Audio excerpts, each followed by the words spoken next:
Nous partons en Savoie, où le destin d'un pont historique donne lieu à un bras de fer entre élus et associations. Il s'agit du plus vieux pont métallique ferroviaire du monde, construit en 1856 par un ingénieur anglais pour enjamber l'Isère.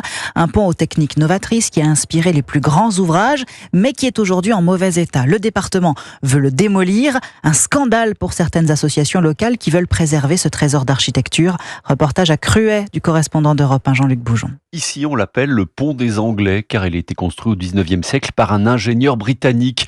Un pont aujourd'hui désaffecté, mais qui est un vrai trésor d'architecture, explique Roger Decker de l'association Cruet Nature et Patrimoine. Il y a des innovations qui sont faites sur cet ouvrage qui sont absolument uniques. On peut commencer par les piles qui ont été fondées avec ce qu'on appelle la méthode Trigger, qui a été une méthode révolutionnaire. Et donc, 2 pieds de la Tour Eiffel sont fondés sur cette méthode. Et après, c'est une construction en treillis avec des rivets, rivetés à chaud. La Tour Eiffel, c'est une construction treillis avec des rivets rivetés à chaud. Le pont des Anglais, ces techniques ont donc tout simplement inspiré Gustave Eiffel pour sa tour, mais son propriétaire, le département de la Savoie, n'en a cure.